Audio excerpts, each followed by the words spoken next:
Took one of the iron bars, one of those thick ones used for reinforcing buildings. Xiaoyang threw it up in the air and proceeded to kick it as fast and hard as he could. His attack bent the thick rod quite noticeably. The momentum carried on with the stick flying right into the nearby wall. Xiaoyang's kick was powerful enough to make a decent dent in a wall through the iron bar. With his current strength, his bare hands are practically weapons now. He would be comfortable going up against an early apocalypse right about now. As for the weapons he just procured, keeping them out in the open would be a stupid move, so it would be better to store them in the spatial ring for safety. Xiaoyang just pointed his magical ring at the contents of the truck, and they were promptly absorbed. If everything proceeds as he remembers, the day after tomorrow will mark the first day of the apocalypse. He doesn't have much time to do everything else that needs to be done. For some reason, he couldn't brush off the image of that old man pleading to buy his house, using a modest amount of hard-earned cash for his granddaughter. Zhang Xiaoyang had been through countless life-and-death scenarios and treachery in the first apocalypse, but ignoring the plight of the unfortunate had never been his style. Maybe he'll send some essential supplies to the old man. That's the least he could do to help him and his granddaughter's chances of survival. It's a repayment of sorts for supplying Xiaoyang's apocalypse funds. The very next day, Zhang Xiaoyang drove to a rundown apartment building in a shady part of a different city. Without GPS, finding this place would have been impossible, given how hidden and decrepit it was. Seeing as the old man had been renting in such a cheap and old place without an elevator, it was evident that he wasn't well off. Their unit was even on the top floor. Reaching the door, Xiaoyang casually knocked. He suddenly realized that he should take out the supplies from his storage ring, or he would have a hard time explaining where they came from. Activating its effects, boxes upon boxes of essential supplies stacked on top of one another filled the hallway. At that moment, the old man reached the door. He opened it and immediately assumed it was the landlord, promising to pay rent next week.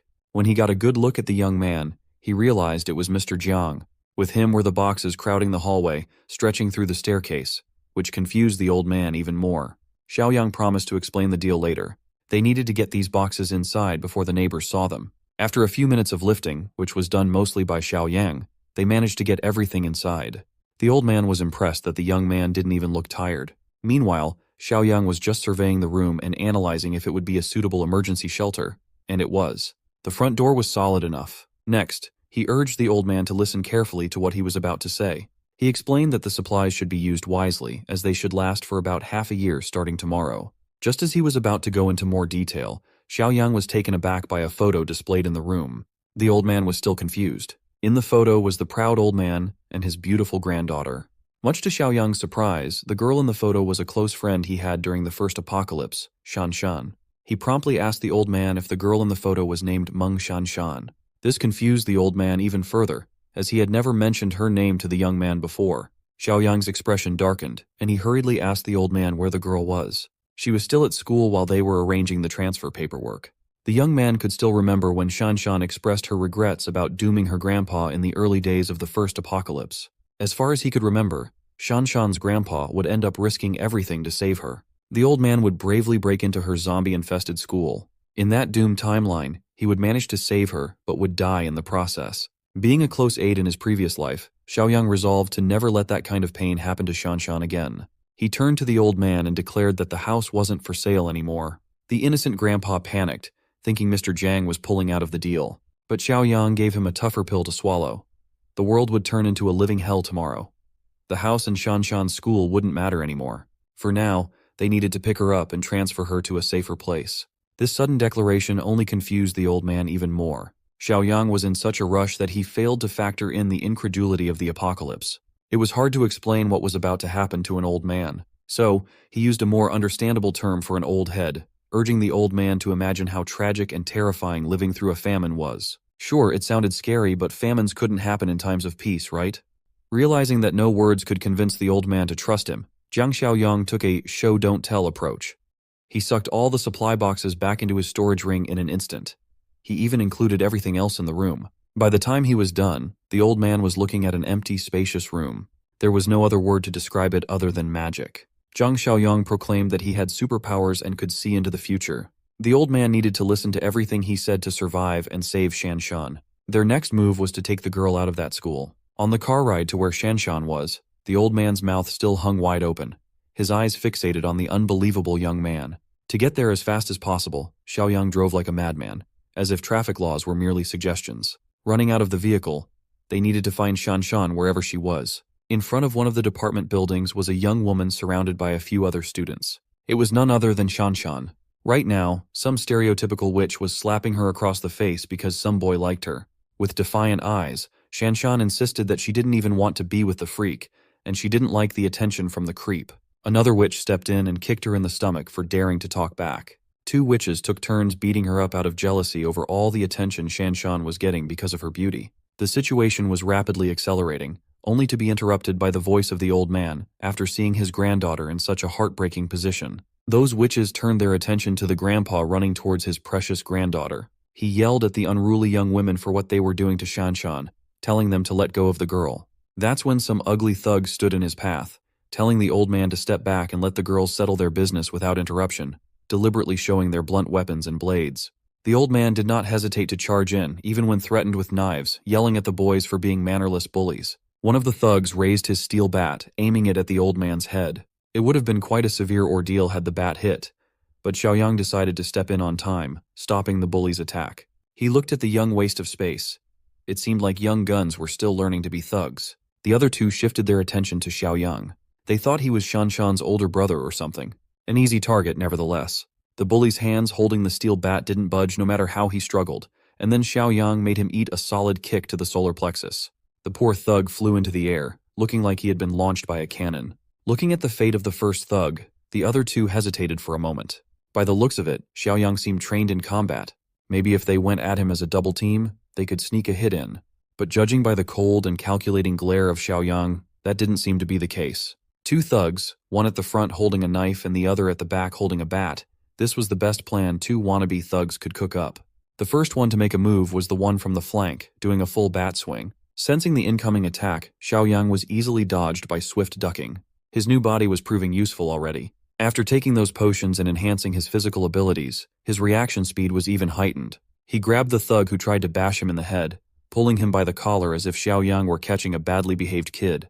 With his newfound strength, slamming the bastard right into the cold, hard ground was easy peasy. One slam was all it took for the bully to pass out. The guy must have hit his head on the concrete or something. Taking the chance, the remaining bully rushed in with a knife in hand. Without even batting an eye, the zombie apocalypse veteran redirected the weapon and stared down the blonde bully with his unwavering eyes. Xiaoyang didn't even break eye contact while priming his leg for another kick. This time, he kicked the remaining thug on the side of the leg. The force was so powerful that it made the bully fold like an omelet. For additional damage, the fall eventually ended with Blondie's face hitting the floor quite hard. In just a few seconds, the wannabe thugs were dealt with appropriately. The only obstacles remaining in front of him were the catty witches aggravating Shanshan for no good reason. You see, after going through the first grueling apocalypse, Zhang Xiaoyang is now a proponent of equal rights, equal fights. So he smacked that bully witch across the face. She wasn't expecting it either. The strength behind that slap was quite serious. It made her shiver, and her cheek turn red. As for the other bully, since she liked pulling Shanshan's hair so much, Xiaoyang gave the witch a taste of her own medicine. He didn't let go no matter how much she pleaded. With a murderous gaze, he pulled out the knife he got from the blondie and placed it against the girl's neck. Scared of what he might do, the witch was frightened to tears. Every bystander in the area heard a crisp slash and an ear-piercing scream. Xiaoyang didn't even bat an eye. In the first apocalypse, he did a lot of things for the sake of survival, and those instincts have remained with him. The ladies watched in horror at the result of what he had just done. Miss Bully dropped to her knees, seemingly lifeless and powerless. Don't worry, our MC is not that brutal, at least not yet. He just gave the bully a little haircut and humiliated her in front of everyone. Still not learning her lesson, the witch cried out that she wouldn't let Xiaoyang get away after doing her dirty like this. He didn't pay any mind to her empty threats. While glaring down at her pathetic self, he sprinkled the locks of hair on top of her head for maximum disrespect. He did so while telling her that he did her a favor, as long hair would only be a burden in the near future. Everyone was confused by his cryptic words, but he assured them that having short hair might just save the bully's life in the coming days. Xiaoyang turned to Shanshan with close familiarity, telling her that they had to go now, even if she didn't know where. Nevertheless, the old man convinced his granddaughter to board Mr. Jiang's car immediately. In there, her grandpa told her that she wouldn't be coming to school anymore. With a crazy look in his eyes, the old man explained that a massive famine was coming, and survival would have to be their priority. Shanshan wasn't buying it, though. She thought her grandpa just fell for one of those scam calls. Xiaoyang watched the two bicker as the young woman worried that her grandpa had just gotten conned for some cash. The young man was just glad to see Shanshan safe, promising to keep her safe in this new life. Seeing as Grandpa's words had no effect, he butted in and confessed that the information about this alleged famine came from him. Come to think of it, she didn't even know who this guy was, driving them to God knows where. Zhang Xiaoyong properly introduced himself, letting Shanshan call him Brother Xiaoyong. She thanked him for standing up to the bastards at school, and he assured her that those guys wouldn't have many days left alive. Now, she was curious if there really was a famine coming so suddenly. He finally fessed up that he just made up the famine story to make it easier for the old man to understand. A famine in modern peaceful times would be borderline impossible. So, he cleared up that what's really coming in the next few days is the apocalypse, the end of modern civilization as they know it. Hearing that would make anyone feel crazy. It's a natural reaction to such a declaration. Looking at the clock, Xiaoyong reckoned that it should be about time to check the news and internet to see the initial signs of the end of times. Pulling her phone out and checking the news, a video of a man reciting some pretty ominous end-of-day stuff appeared front and center. It was a man being detained by authorities in a crowded train station. Some people said it was rabies, and the guy was biting other people. But the man seemed lucid enough to recite some grim stuff about a smog with a strange smell. In the video, the detainee resisted being held down hard enough to break free and bite more people like a dog. It was pretty much chaos from then on. As Xiaoyong stated and expected, the initial signs of the apocalypse were already in full swing. Tomorrow will mark the official first day of the apocalypse. A toxic smog will start to blanket several provinces, including Province B. All kinds of living beings will be affected by this unknown smog. It will come to a point where a significant portion of the population will mutate into mindless zombies roaming the streets, looking for their next prey. As for the other portion that survives the smog, they won't be spared by the cruelty of those zombies hungry for flesh. After dying an agonizing death, the victim will become one of them. Shanshan is part of the new generation, so she should have a general idea of what zombies are like. She does have some ideas based on films and pop culture in general, but it's hard to believe it is happening for real. But when the chaos officially kicks off tomorrow, the day after, or next week, everyone won't find the idea so unbelievable. Unfortunately, they were caught in traffic when time was of the essence to get back to headquarters. It was so bad that even the emergency lane was blocked and backed up. The old man was starting to freak out as Mr. Jiang just mentioned zombies, and now they're in a stationary position. But Xiaoyong assured him that they should be safe for now. But even if the zombies won't be able to take over everything for a few days, the possibility of a small outbreak nearby would not be impossible. While every car was bumper to bumper, a luxury car sped through the emergency lane, passing everyone. When the traffic moved a little bit, the luxury car took the opportunity to cut Xiaoyong. The bastard was driving so fast and recklessly that Xiaoyong nearly rammed into him had he not braked. He was pissed, and rightfully so. That guy had no concept of turn signals and just cut into the emergency lane like an idiot, endangering everyone. Feeling confrontational, the young man refused to swallow the disrespect he was handed. He didn't let the bastard enter his lane, blocking it off. Even after he deliberately showed that he wasn't letting the bastard in, the luxury car wasn't giving up. Everyone's stuck in the same traffic jam, and reckless drivers don't get a pass. The luxury car pulled up next to Xiaoyong's window and spouted some vile curses, looking like he was the one aggravated in this situation. The old man advised that they should just avoid trouble for now, as the reckless driver seemed wealthy and powerful. Xiaoyong didn't mind that, though. If the bastard tried to step out and cause trouble, he wouldn't hesitate to paint the road with the rich man's blood. They were stuck in that traffic jam for almost an hour, but it fortunately cleared up. Looking at their rear, it seemed like the headaches had not stopped yet, as the luxury car from before was trying to cut in once again. It was deliberately chasing after them. Xiaoyong was really starting to get pissed off now. The rich brat just wouldn't let it go. Whoever that bastard was, he's surely an unhinged person who willingly put his life and vehicle on the line just to be obnoxious on the road. He was tailgating and deliberately taunting them. It's your textbook road rage enjoyer. The old man urged Mr. Jiang to just let it go and not engage any further. Well, the Jiang Xiaoyong of the past might have let this bastard slide, but the apocalypse is due tomorrow. There would be no need to tolerate scumbags like that rich brat anymore. So Xiaoyong played with the road rager for a little bit. He bet on the guy bitching out at the last second, and he came out on top. The rich brat nearly crashed on the hill nearby, and he had the gall to attribute it to the little punk from the traffic. The suited-up bastard immediately dialed traffic police to ask for surveillance footage. He wanted to track down Xiaoyong to show that the people at the top were not to be messed with. By the time the three reached the headquarters, it was already well into the night. As soon as they stepped out of the car, the old man looked at the compound with his mouth wide open in surprise at its scale. Shanshan commented that the whole place seemed a little too much. Xiaoyong told the two to get some rest starting tomorrow, and everything they believed would be turned upside down as the world entered hardcore mode. That's what he said. But he looked pretty chill and comfortable in front of his viewing deck with a coffee in hand first thing in the morning. Shanshan had just woken up and found Xiaoyang nearby. It had been so long since she had a great sleep, and not having morning classes was a liberating feeling. Since she was already up, this would be an excellent time to take her on a tour around the fortress. They fetched Grandpa, and Xiaoyang gave them a tour around the facilities, where all walls were made of some serious reinforced concrete. Each gate wouldn't cave without the use of heavy weaponry, as they were remote-controlled and made of 3-centimeter thick solid steel. Whether it was people or zombies, keeping anything out would be a cinch. He also reminded them that no one other than the three of them would be allowed inside the fortress without Xiaoyang's permission. Shanshan interpreted that as leaving other survivors who managed to reach this place to die outside with the undead. Xiaoyang did not answer outrightly. He just invited them to come to the next spot. He carefully explained that with the apocalypse underway, human nature would become even more unpredictable than it already was. The evil inside people's hearts would be magnified without laws. Having a big heart and compassion would only get them killed down the line. So he led the two to view a spot that he had constructed. It looked like a fenced apartment complex with multiple shipping containers strewn around. He instructed that in the event he wasn't around and survivors came seeking help, they could be housed in this buffer zone as temporary shelter. Without his explicit permission, the ban on other people from the main fortress still stood. The old man concurred.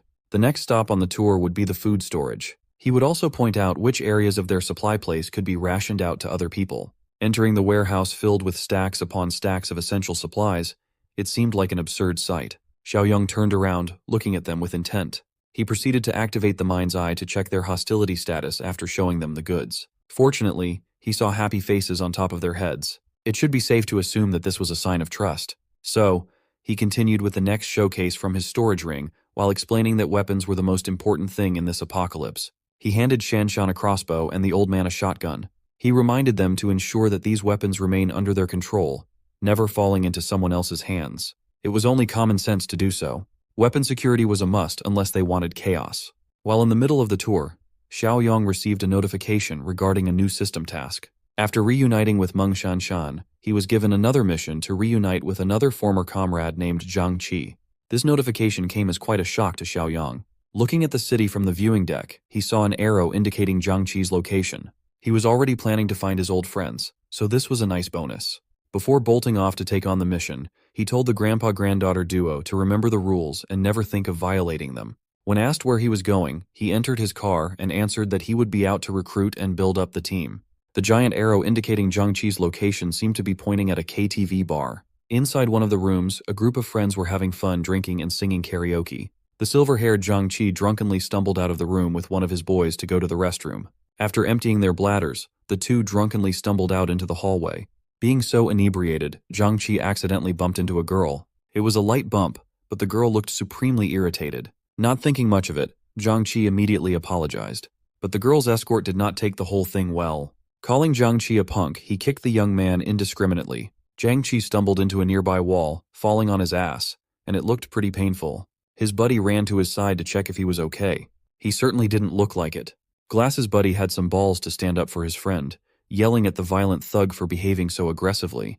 Not used to people talking back to him, especially in front of his girl, the thug was infuriated.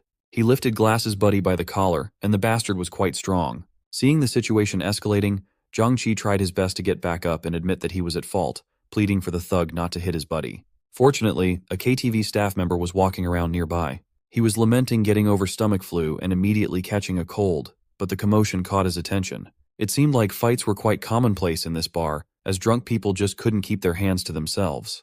The staffer decided to step in to try and break up the fight, asking both parties to calm down. When the thug turned around, he looked offended to be stopped. He took it as disrespect, as even the KTV's owner would not dare touch his clothes. The heroic staffer was now the target of the thug's anger, so he silently gestured for Zhang Qi and his buddy to hurry up and leave. Bastard thug demanded that the bar boss come out right away, or he would shut the place down. Mr. Staffer tried to de-escalate, but it seemed ineffective as the college boys ran away. Back in karaoke room 3090, the two barged in as if they were being chased by a wild animal. Their other friends were naturally curious as to what was happening and why they were in such a frantic rush. Well, they basically bumped into a drunk thug who threatened to beat them up really badly. They were lucky that one of the staff was quick-witted and kind enough to defuse the commotion. One of their friends stood up, telling them they should have put up a fight as their mechanical engineering class should never back down. He wanted to call other guys from their department to retaliate. Zhang Qi stopped the hothead from doing so, as acting tough and looking for trouble when they had less than a year until graduation would be a stupid move. They should just keep singing, dancing, and celebrating. They did just that. But the trouble continued looking for them in the form of the drunk thug with his whole group. It looked like they beat on the server to find room 3090. The boys were naturally surprised that a group of unknown tough guys had just charged inside. Drunk thug threw the server like a ragdoll and pointed at Zhang-Chi and his friends, telling his boys to grab everyone. The college boys did not dare resist for fear of escalating the violence even more, so they surrendered. Seeing the fate of the beaten server made them shiver. The tough guy of mechanical engineering taunted the thugs, daring them to let him make one phone call. Grabbing a whiskey bottle, drunk thug stopped the tough guy from talking. He did so by smashing the full bottle in his hand against the tough guy's head. Tough guy Chen Chong's blood and the whiskey mixed as it flowed down to the floor, much to Zhang-Chi's worry. Outside the KTV bar, a familiar car just pulled up to the entrance. Zhang Xiaoyang came out of his car with a smile, excited at the thought of seeing one of his old buddies from the first apocalypse. He was amused by how in character a KTV was for a college student version of Zhang-Chi. He entered the premises, guided by the top-notch staff. Even when they faced the horrible end of the world for the first time around, Zhang-Chi had always been the type of guy who still had the heart to sing.